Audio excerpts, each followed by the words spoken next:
first of all, I want to thank Joey Langford for allowing us to be here today. Joey and I met last year, and we talked about doing some things, and I'm excited about what he's doing here. And I really just want to let him tell you about the purpose and kind of what they have going on. And then he's going to, since we don't have Dr. Wislacki, he's kind of going to give us a guided tour of the facilities. And as we go around, I want to talk about and point out some of the things we've talked about in the class. So with that, I'm going to turn it over to Joey. Yeah, and I want to thank Finus. I think the world of him and his heart for farming and agriculture. He's forgotten more about this than I'll ever know. So I just really respect him, and I'm glad we could offer the farm to you guys and gals as just a practical outworking or an observation point for what he's teaching you. This is Cult2Vate. Cult2Vate was started in 2016. I left in 2010, went to South Africa and started a greenhouse platform for development purposes, workforce development in South Africa. Lived there 5 years, came back, and we started talking about how we could stay in food and agriculture because I fell in love with it. My background was medical, and when I got into farming, I thought, man, this is where I was meant to be. I mean, I just love being out here.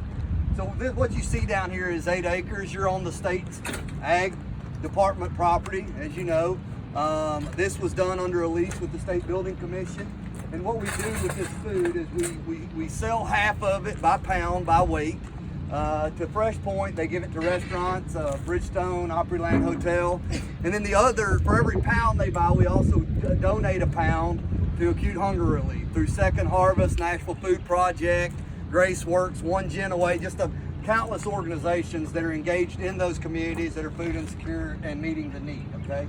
We want to make sure they get the best, highest quality produce like we get in other areas of the state and country, but we want to make sure it gets there on time and it gives them the opportunity with some education recipe cards to go in and do their own little trial and error in their home. So it's been real successful. We've given hundreds of thousands of pounds of food away off this property.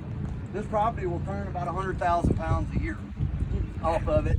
It's generally two crop rotations outside. So if you take each plot, Doc, it's about 1/4 of an acre each, right? Yes. Each plot's about 1/4 of an acre. We do different bulk spacing and growing. You see some in the plastic mulch, which Finus I think brought that up one time and showed you our machine to do that. You'll see other other traditional methodologies for planting and row spacing with basically tiller wide spacing and bulk spaces in there. We got about 20 different vegetables out here. So you'll start planting March 15th with your cold crops, which is what you see green out here right now. It's your lettuces and cabbages and collards and stuff like that. And then right now the guys in the back are planting corn. So we plant it in stages. Every 2 weeks, 10 days to 2 weeks, we plant another 3 rows so that we have it coming for a wider harvest period, especially with crops that are usually quick in, quick out. You know, the guys and gals that work here are coming out of rehabilitation and incarceration. So they coming out of some kind of background. They're chronically unemployed for some reason that they're trying to get their life back, get their feet back under them, and they too are interested in agriculture. Nashville has a lot of resource for that kind of stuff.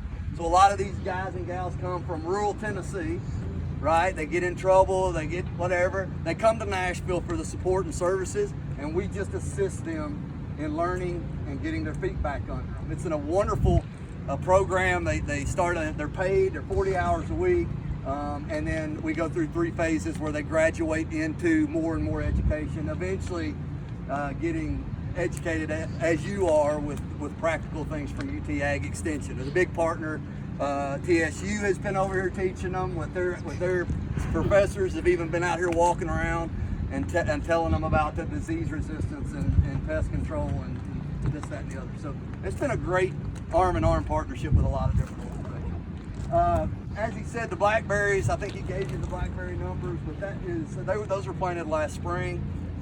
When we walk through there, you're just gonna. I am seriously blown away by that project because I think he underestimated what he's gonna get off those plants. I really do. Yeah. I mean, I said to him the other day, I said, I told, I'm a business guy. He's the farmer. But I told him, I hear what you're saying, but it doesn't compute in my business brain, right? So you make your own determination about that. 4 greenhouses. You plant that once, that's just going to keep growing. Yeah, I'll show you when we go the 4 canes of private canes. So what you see is our spring season crop is going to have the berries on it. They'll come, what did he say, mid-June? Who asked him that question? Yeah, like mid-June. about 4 weeks. And then everything that's real dark green in there, you see the dark green? Those are there'll be another round of berries on those in the fall. And we will cut the ones that are blooming now, we'll cut those down, leave the green ones that you see, the bright green ones, we'll leave those through the winter, and they'll come on next spring and be our spring crop. Okay. Any questions you want to ask me along the way, feel free to ask me, and take as many pictures as you want. There's no, we're on the state's property. This is y'all's farm as much as it is mine. So ask me any questions. We're gonna greenhouses on the right are for phase. They're for our production. So year-round production lights. You'll see the wet walls in the back. We do boiler heat in the winter, so wood-fired boiler with underfloor radiant heat and heat blowing through a radiator up top. We keep it about 75 degrees, and it feels like California in there in December. Okay? So it is good for sobriety too. Everybody knows it's the hardest time to stay sober in the winter. So let's go look at the cucumber house.